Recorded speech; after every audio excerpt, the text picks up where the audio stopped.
하루의 말씀, 오늘은 창세기 3장 1절에서 7절까지 말씀 가지고 함께 나누겠습니다. 먼저 성경 봉독합니다. 뱀은 주 하나님이 만드신 모든 들짐승 가운데서 가장 간교하였다. 뱀이 여자에게 물었다. 하나님이 정말로 너희에게 동산 안에 있는 모든 나무의 열매를 먹지 말라고 말씀하셨느냐? 여자가 뱀에게 대답하였다. 우리는 동산 안에 있는 나무의 열매를 먹을 수 있다. 그러나 하나님은 동산 한가운데 있는 나무의 열매는 먹지도 말고 만지지도 말라고 하셨다. 어기면 우리가 죽는다고 하셨다. 뱀이 여자에게 말하였다. 너희는 절대로 죽지 않는다. 하나님은 너희가 그 나무 열매를 먹으면 너희의 눈이 밝아지고 하나님처럼 되어서 선과 악을 알게 된다는 것을 아시고 그렇게 말씀하신 것이다. 여자가 그 나무의 열매를 보니 먹음직도 하고 보암직도 하였다. 그뿐만 아니라 사람을 슬기롭게 할 만큼 탐스럽기도 한 나무였다. 여자가 그 열매를 따서 먹고 함께 있는 남편에게도 주니 그도 그것을 먹었다. 그러자 두 사람의 눈이 밝아져서 자기들이 벗은 몸인 것을 알고 무화과 나무 잎으로 치마를 엮어서 몸을 가렸다. 아멘. 하나님께서 창조하시고 보시기에 좋았다고 하신 그 인간은 어떻게 타락했으며 어떻게 죄인이 되었을까요? 성경은 선악과를 통해서 우리에게 그 과정과 원인과 이유를 설명하고 있습니다. 먼저 가장 큰 이유는 인간의 욕망이었습니다. 뱀이 말합니다. 하나님은 너희가 그 나무 열매를 먹으면 너희의 눈이 밝아지고 하나님처럼 되어서 선과 악을 알게 된다는 것을 아시고 그렇게 말씀하신 것이다 라고 말입니다. 그러자 여자는 그에 대한 반론을 하지 않습니다. 오히려 여자가 그 나무의 열매를 보고 사람을 슬기롭게 할 만큼 탐스럽기도 한 나무였다 라고 성경은 전하고 있습니다. 뱀은 단지 숨겨있던 사람의 욕망을 끄집어내는 역할을 할 뿐이었지 뱀이 욕망을 준 것은 아니었다라는 것입니다. 그리고 그 욕망은 결국 하나님같이 되려고 하는 것이었고 그것은 또한 하나님께로부터 벗어나고 싶은 욕망이었습니다. 그래서 자신이 결정하고자 합니다. 자신이 선과 악을 스스로 판단하고자 했던 것입니다.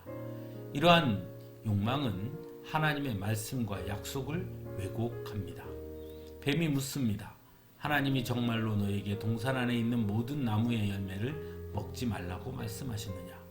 그에 대한 답은 하나님은 동산 한가운데 있는 나무의 열매를 먹지도 말고 만지지도 말라고 하셨다 였습니다. 어기면 우리가 죽는다라고 말합니다. 하지만 하나님은 2장 17절에서 선과 악을 알게 하는 나무의 열매만은 먹어서는 안 된다. 그것을 먹는 날에는 너는 반드시 죽는다라고 말씀하셨습니다. 여기에는 두 가지 차이가 있음을 볼 수 있습니다. 만지지도 말라라고 말씀하시지 않았음에도 여자는 그 말을 첨가합니다. 또한 반드시 죽는다고 하신 말씀 중에 반드시라는 말은 또한 생략합니다. 하나님께서 하신 말씀은 인간에게 주신 생명과 축복을 지켜가기를 원하시는 말씀인데 반해 여자가 전하는 하나님의 말씀이라고 왜곡하는 말에는 매우 강압적인 것처럼 보여지게 말하고 있습니다. 즉 자신들의 필요에 따라 또는 자신에게 유리한 대로 하나님의 말씀을 첨가하기도 하고 또는 생략하기도 한 것입니다. 이처럼 인간의 욕망은 끝없이 하나님으로부터 벗어나려고 하고 우리에게 필요한 대로 하나님의 말씀을 왜곡하고자 한다는 것입니다. 그리고 그 결과 인간은 오히려 자신들의 벗은 몸을 보게 됩니다. 하나님을 벗어나 하나님의 말씀을 왜곡함으로 하나님처럼 되고 싶어 하지만 오히려 그 결과는 우리의 부족함과 본질을 있는 그대로 드러낼 뿐이었습니다. 오히려 그들은 하나님으로부터 벗어나고자 했으나 오히려 자신들의 몸을 가리게 되고 숨게 되었습니다. 사랑하는 성도 여러분, 성경은 분명히 말씀합니다.